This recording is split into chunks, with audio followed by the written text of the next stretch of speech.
Bismillahirrahmanirrahim. Assalamualaikum warahmatullahi wabarakatuh.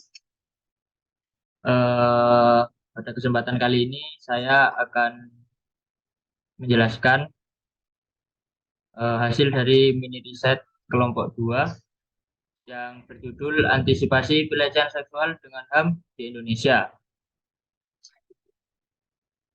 Adapun anggota kami dari kelompok 2 beranggotakan 10 orang. Yang pertama ada Muhammad Rajib, saya sendiri Muhammad Adezak, Karisma, Ayu Azazraya, Muhammad Luki, Zahra Dian, Alia Putri Aningsi, Alivia Putri Fabriani, Wafa Bashiroh, dan Putri Amelia.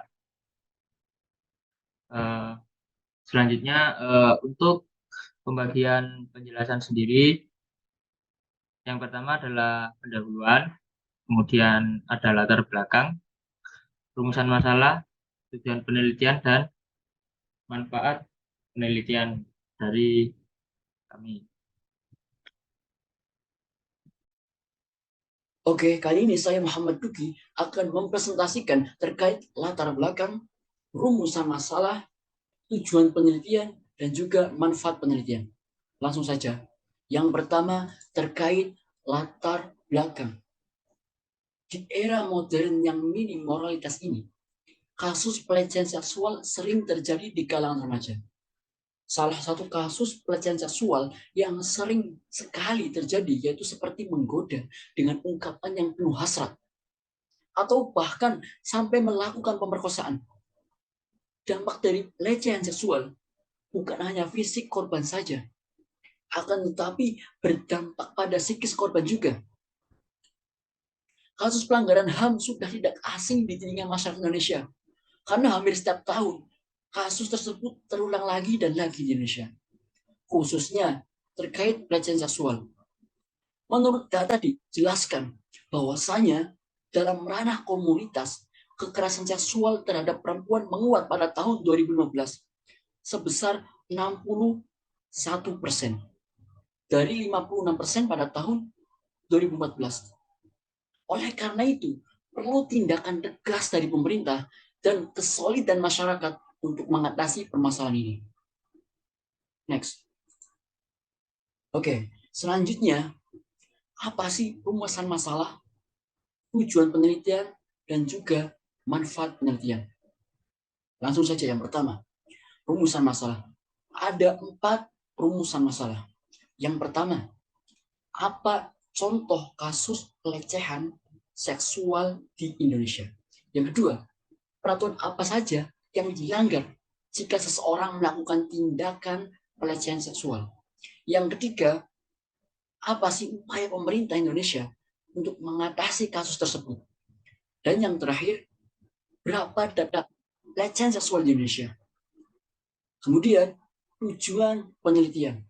Ada 4 juga. Yang pertama, untuk mengetahui contoh kasus pelecehan seksual di Indonesia. Yang kedua, untuk mengetahui peraturan-peraturan yang dilanggar jika seseorang melakukan tindakan pelecehan di Indonesia. Yang ketiga, untuk mengetahui upaya pemerintah untuk mengatasi kekerasan tersebut. Yang terakhir, untuk mengetahui jumlah data pelecehan seksual di Indonesia. Kemudian setelah kita mengetahui rumusan masalah, tujuan penelitian, yang terakhir yaitu manfaat penelitian. Ada 4. Yang pertama, dengan mini riset ini, pembaca akan mengetahui beberapa contoh kasus pelecehan yang terjadi di Indonesia. Yang kedua, dengan mini riset ini, pembaca akan mengetahui peraturan-peraturan yang dilanggar jika seseorang melakukan tindakan pelecehan atau kekerasan seksual di Indonesia. Kemudian yang ketiga, dengan mini riset ini, pembaca akan mengetahui upaya pemerintah untuk mengatasi kekerasan di Indonesia. Dan yang terakhir, dengan mini riset ini, pembaca akan mengetahui jumlah data pelecehan seksual di Indonesia. Oke, inilah beberapa hal yang akan kita bahas dalam presentasi kali ini. Ada contoh kasus, analisis contoh kasus, undang-undang terkait, upaya pemerintah, data, dan analisis. Untuk selanjutnya, kepada teman saya persilahkan. Baik, selanjutnya memasuki bab 2 yaitu isi di mana topik-topik yang akan dibahas. Yang pertama ada contoh kasus pelecehan seksual di Indonesia. Yang kedua ada analisis contoh kasus sendiri. Yang ketiga ada undang-undang pelanggaran. Yang keempat upaya pemerintah. Dan yang kelima ada data dan analisis.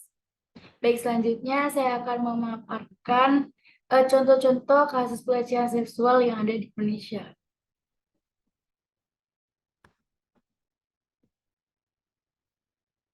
Contoh kasus yang pertama ada kasus Angelin. Kasus Angelin sendiri telah menggegerkan publik pada tahun 2015, di mana seorang anak berusia 8 tahun dibunuh oleh ibu angkatnya yang dibantu dengan pembantunya. Sebelum dia dibunuh, pelaku sempat melecehkan dan memperkosa Angelin. Angelin sendiri dibunuh dengan dicekik dan dijerat oleh tali berwarna merah muda. Lalu contoh kasus selanjutnya yaitu ada kasus pelecehan seksual oleh ojek online. Kasus ini terjadi di Denpasar di Bali. Pelaku diketahui merupakan seorang ojek online atau ojol yang bernama Lukman yang berusia 34 tahun. Pelaku kerap melakukan aksi pelecehan terhadap perempuan di setiap kesempatan di daerah Denpasar. Telah diketahui bahwasanya pelaku juga telah beraksi sebanyak 11 kali.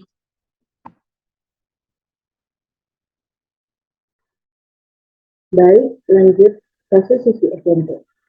Polres Lebong, Bengkulu meringkus YM berusia 18 tahun karena melakukan tindakan asusila pada seorang siswi SMP yang dikenalnya lewat media sosial Messenger Facebook. Pelaku ditangkap polisi pada Rabu tanggal 25 bulan 5 2022 tanpa perlawanan. Selanjutnya, saat ditangkap, YN telah memiliki istri yang sudah hamil 7 bulan. Kejadian bermula Jumat tanggal 6 bulan 5 2022 saat korban menginap di rumah ibu kandung korban di Kecamatan Lembang Tengah sekitar pukul 7 malam waktu Indonesia Barat. Pelaku dan korban saling kenal melalui Facebook dan sering berkomunikasi melalui Messenger. Pelaku membujuk korban untuk jalan-jalan. Di hadapan orang tuanya, korban mengatakan ingin pergi ke rumah temannya sekitar pukul setengah 8 malam waktu Indonesia Barat. Padahal korban berjanji bertemu pelaku tak jauh dari rumah korban. Pelaku mengajak korban jalan-jalan mengendarai motor setiba di tempat sepi atau tepatnya di tempat pemakaman umum. Keduanya turun lalu duduk di kursi yang terbuat dari semen. Pelaku tiba-tiba melakukan pelecehan dengan menyentuh wajah dan bagian sensitif korban. Pelaku lalu mengajak korban pindah posisi ke area perkebunan warga.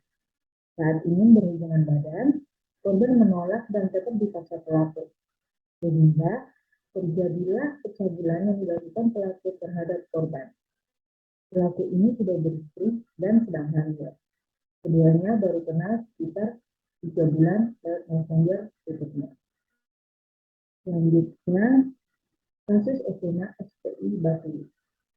DE, tersangka kasus kekerasan seksual di sekolah Selamat Pagi Indonesia atau yang biasa disebut SPI, dijebloskan ke penjara pada Senin tanggal 11 bulan 7 2022. Pendiri sekolah SPI tersebut ditangkap di kawasan Citraland di wilayah Surabaya. Ia kemudian ditahan di lapas Wakukwari Malang. Sidang kasus yang melibatkan JE sudah digelar secara tertutup sejak pertengahan Februari 2022 di Pengadilan Negeri Malang. JE sebelumnya tak ditahan karena dianggap kooperatif. Ia kemudian ditahan karena dianggap mendiskriminasi keluarga korban. Total ada sekitar 9 saksi korban yang mundur saat diminta untuk hadir di persidangan. Kasus yang melibatkan JE, pendiri sekolah SPI, bergulir sejak pertengahan 2021. Saat itu, ada 21 alumni SMA SPI yang melapor menjadi korban kekerasan seksual JE saat masih duduk di bangku sekolah. Para korban pun melaporkan kasus tersebut ke Polda Jatim pada Sabtu tanggal 29 bulan 5 2021. Ketua Komnas Perlindungan Anak Arif Merdeka Sirait yang mendampingi para korban pernah mengatakan pihaknya telah mengumpulkan keterangan dari siswa serta alumni yang tersebar di seluruh Indonesia. Dia mengatakan sekolah tersebut menyediakan pendidikan gratis untuk anak-anak dari keluarga miskin di tanah air. Dugaan pelecehan seksual oleh JE dilakukan sejak 2009. Korban bukan hanya siswa yang masih sekolah, tapi juga alumni yang sudah lulus sekolah. Berdasarkan keterangan para korban kekerasan seksual yang dilakukan oleh JE, seringkali terjadi atau dilakukan di sekolah. Selain jadi korban kekerasan seksual, diduga siswa SMA Selamat Pagi Indonesia juga jadi korban eksploitasi ekonomi.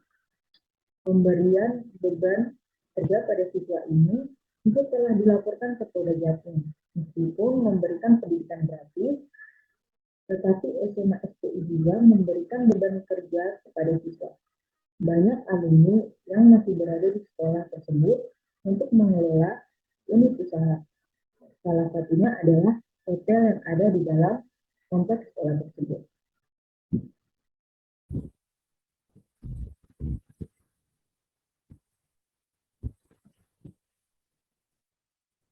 Baiklah, di sini saya akan melanjutkan slide presentasi dari kelompok kami dari slide sebelumnya. Nah, di sini saya akan membahas tentang sedikit analisis contoh kasus dari kekerasan seksual tersebut. Nah, kekerasan seksual ini tidak hanya yang dalam artian serangan ke tubuh saja, tapi kekerasan seksual ini juga bisa dialami oleh orang yang biasanya itu diteror atau dengan orang yang mengirimkan gambar-gambar yang tidak senonoh seperti itu, atau ada orang yang meneror dengan mengirimkan video yang tidak senonoh seperti itu juga termasuk ke dalam kekerasan atau kecabulan atau pelecehan seksual. Nah, kecabulan itu sendiri itu tuh terjadi karena si pelaku itu ingin menyalurkan hasrat atau nafsu seksnya mereka kepada orang-orang. Nah, jadi di sini kalau misalnya pelaku tersebut tidak memiliki titik, maksudnya titik itu tujuan orang yang akan dia teror, dia akan melakukan hal tersebut kepada siapa saja, kepada sembarang orang. Namun ada beberapa orang yang melakukan hal tersebut dengan tujuan. Maksudnya, saya akan melakukan hal ini kepada si B atau kepada si C, seperti itu, Mbak. Jadi dia tidak akan melukai semuanya atau sembarang orang, tapi dia punya tujuan hanya kepada si B atau si C tersebut.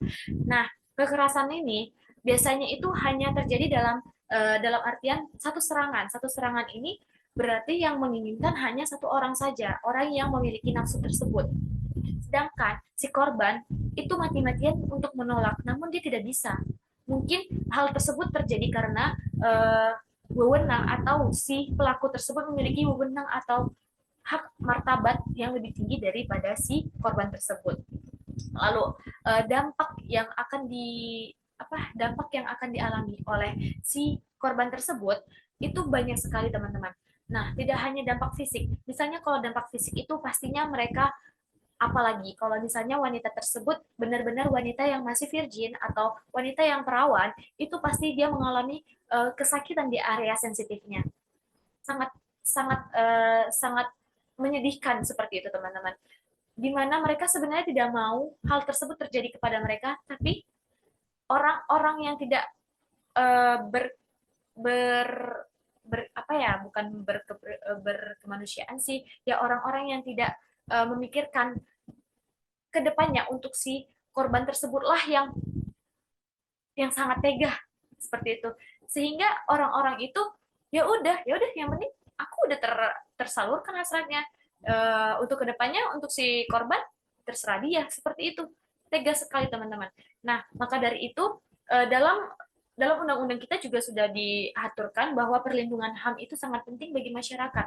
Nah, pemerintah negara di sini, khususnya pemerintah negara yang menjaga keamanan masyarakat, itu sangat dihimbau untuk menjaga keamanan masyarakatnya, untuk melindungi masyarakatnya. Karena setiap manusia di negara kita atau setiap masyarakat di negara kita itu memiliki HAM, memiliki hak asasi manusia, yang mana hak asasi itu harusnya dijaga ketat.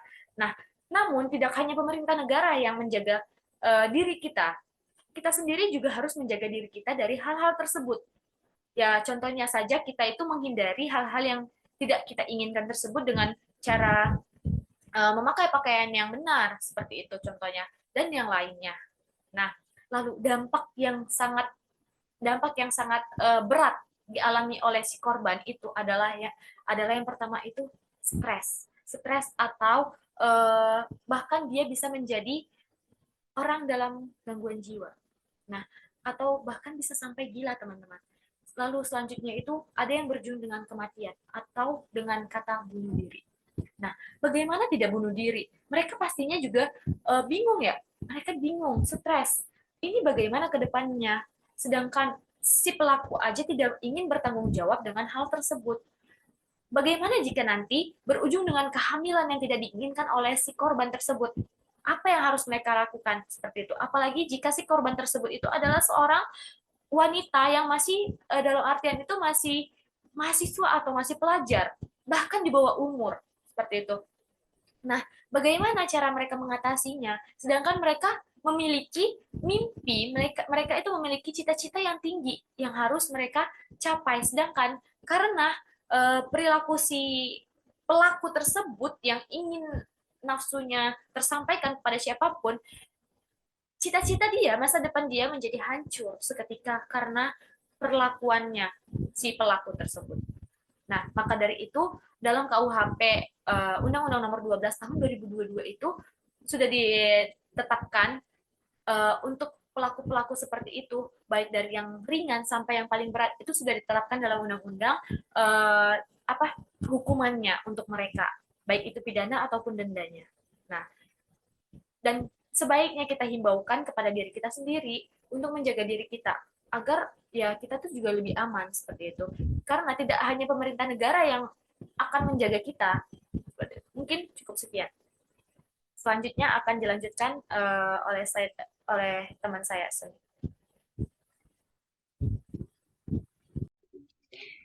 Baik, saya Putri Amelia Wijanti dengan NIM 22613-230. Saya akan melanjutkan presentasi dari teman saya sebelumnya dengan subjudul Undang-Undang Pelanggaran. Dalam kasus kekerasan seksual, pemerintah sangat berperan dalam memberikan perlindungan lebih kepada semua masyarakatnya. Karena hal tersebut merupakan tanggung jawab, bahkan kewajiban pemerintah negara dalam mengamankan negara dan masyarakatnya. Oleh karena itu, dibentuklah undang-undang untuk mencapai kesejahteraan bersama. Karena undang-undang tidak hanya berlaku untuk pemerintah ataupun rakyat kecil saja, tetapi undang-undang berlaku untuk seluruh warga negara Indonesia. Adapun undang-undang yang membahas tentang pelecehan seksual yaitu yang pertama, dalam Undang-Undang Pasal 3 Ayat 3 Nomor 39 Tahun 1999 tentang hak asasi manusia, menyatakan bahwa setiap orang dinyatakan untuk memiliki perlindungan hak asasi manusia dalam negara ini. Yang kedua, pada Undang-Undang Nomor 39 Tahun 1999 menyatakan bahwa pemerintah harus memberi perlindungan kepada masyarakat, dan masyarakat juga harus bisa melindungi diri. Jadi, untuk menurunkan tingkat kasus kekerasan seksual, maka tidak hanya pemerintah yang memberikan perlindungan, tetapi setiap individu juga harus bisa melindungi dirinya sendiri. Kemudian yang ketiga, Undang-Undang Nomor 26 Tahun 2000, yaitu kejahatan atau perbuatan yang jahat, merupakan serangan hanya pada sepihak saja, dan serangan tersebut dilakukannya secara langsung. Inilah yang dimaksud kejahatan dalam undang-undang. Kemudian yang keempat, Undang-Undang Nomor 12 Tahun 2023 dalam KUHP dinyatakan tentang tindakan pelecehan seksual tersebut. Dalam pasal 4, salah satunya yaitu pelecehan seksual non-fisik dan pelecehan seksual fisik. Jadi pelecehan seksual merupakan tindakan kriminal, baik itu secara fisik maupun non-fisik. Baik, selanjutnya mungkin akan dilanjutkan oleh teman saya. Saya Muhammad Rajib Sabrino akan menjelaskan tentang 3 upaya pemerintah dalam menangani pelecehan seksual. Yang pertama, ada upaya preventif. Upaya preventif dapat dilakukan dengan cara penyuluhan di sekolah tentang hal-hal negatif mengenai pelecehan seksual dan tindakan yang harus dilakukan. Yang kedua, ada upaya represif. Upaya represif dilakukan dengan tindakan setelah peristiwa terjadi. Pemerintah diharapkan menindak secara tegas pelaku kekerasan seksual dengan memberikan hukuman atau sanksi yang berat. Yang ketiga, ada upaya reformatif. Upaya reformatif adalah segala cara pembaruan atau perbaikan kepada semua orang yang telah melakukan perbuatan jahat yang melanggar undang-undang. Saya akan menjelaskan tentang data survei tahun 2019. Jumlah kasus kekerasan pada anak yaitu ada 20.531. Dan di antaranya ada laki-laki yang kisarannya 4.952 dan perempuan 17.132. Menurut Simfoni PPA atau Sistem Informasi Online Perlindungan Perempuan dan Anak dari Kementerian Pemberdayaan Perempuan dan Perlindungan Anak Republik Indonesia selama tahun 2019 terdapat 20.531 jumlah kasus kekerasan dan di antaranya ada 7.752 kekerasan seksual. Bisa dilihat di diagram ini dengan kekerasan fisik berada di 9.081 kasus, psikis berada di 6.018 kasus, kekerasan seksual berada di 7.752, kekerasan eksploitasi anak yaitu ada di 140, kekerasan trafficking yang berada di 226, dan penelantaran anak ada di 2.258, dan lain-lainnya ada di 1.791. Selanjutnya,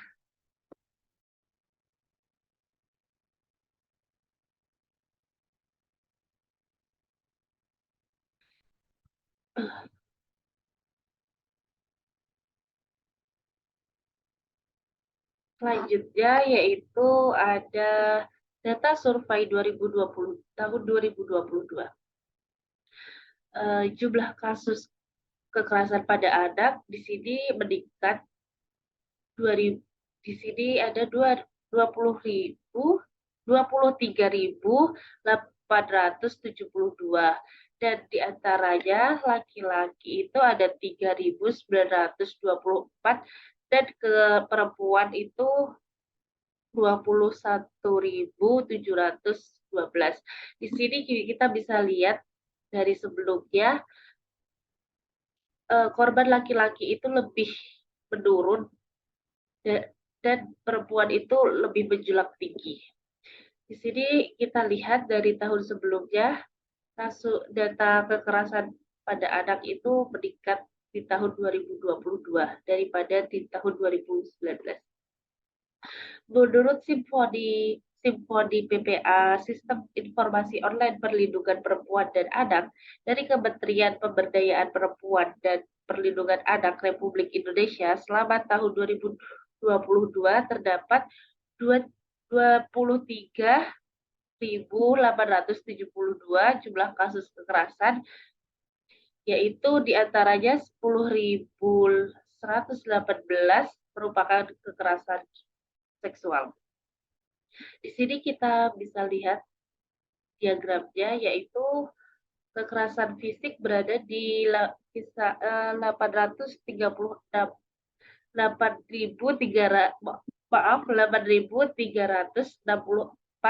kasus. Kekerasan psikis berada di 7.812.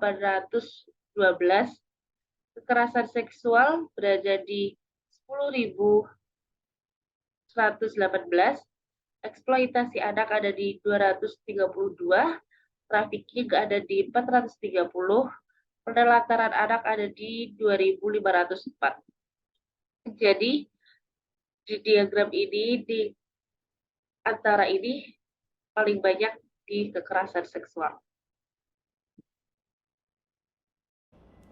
Saya Wafa Basyirah akan menjelaskan terkait analisis data yang telah didapatkan. Adanya peresmian Undang-Undang Tindak Pidana Kekerasan Seksual atau UU TPKS pada rapat paripurna tanggal 12 April 2022. Nampaknya tidak berefek signifikan pada pengurangan kasus pelecehan seksual di Indonesia. UU TPKS tahun 2019 sampai UU TPKS tahun 2022, kasus kekerasan seksual meningkat sebanyak 3.341 kasus. Dan mayoritas korban kasus kekerasan seksual terjadi pada kaum perempuan. Pada UU TPKS tahun 2019 tercatat sebanyak 20.531 kasus. Dan pada UU TPKS tahun 2022 tercatat sebanyak 23.872 kasus kekerasan seksual. Selanjutnya kesimpulan akan dijelaskan oleh teman saya. Dipersilahkan. Oke, untuk bab terakhir di mini riset kami yaitu dengan judul Antisipasi Pelecehan Seksual dengan HAM di Indonesia. Di sini di bab 3 ada kesimpulan dan saran. Nah, untuk kesimpulan dari mini riset kami yang sudah dijelaskan oleh beberapa teman dari sebelumnya, yaitu setiap manusia itu mempunyai hak-hak dasar yang patut dimiliki dan untuk menjadi pelindung yang dimana yang kita kenal sebagai hak asasi manusia yaitu HAM. Nah, dimana dengan adanya HAM ini setiap manusia itu berhak memiliki perlindungan baik itu secara moral maupun secara hukum. Nah, dimana sehingga dengan adanya perlindungan dengan HAM ini manusia itu akan terlindungi dari berbagai tindakan kekerasan, misalkan dari perampasan, penganiayaan, dan lain sebagainya. Nah, masalah kekerasan seksual ini seakan-akan tak ada habisnya, di mana dampak dari kekerasan seksual ini bukan hanya dari fisik, tetapi juga berdampak pada kesehatan mentalnya si korban. Nah, di mana dengan perlindungan hukum ini, adanya kasus korban kekerasan seksual ini telah dijamin dalam berbagai peraturan perundang-undang di Indonesia yang telah dibuat. Nah, dengan penegakan hukum yang dimaksud berupa pemberian sanksi atau hukum pidana terhadap pelaku kekerasan seksual. Nah, selanjutnya ada saran. Nah, di bab terakhir juga kami menyarankan dalam mini riset ini yaitu dalam rangka untuk menghindari terjadinya kekerasan seksual, maka memang perlu diadakannya dan kerjasama antara pemerintah dan masyarakat untuk berkoordinasi agar menjadi berkesinambungan. Nah, di mana nantinya korban kekerasan seksual ini diharapkan bisa segera melapor segala permasalahan yang diterima sebagai korban. Setelah mereka itu yang menjadi korban mendapat tindakan kekerasan seksual yang dilakukan oleh pelaku agar tindakan tersebut dapat diproses secara baik oleh pihak yang berwenangan atas hukum-hukum dan undang-undang yang telah dibuat sebelumnya. Nah, hal ini sebagai hak korban untuk mendapatkan perlindungan baik itu secara moral dan hukum.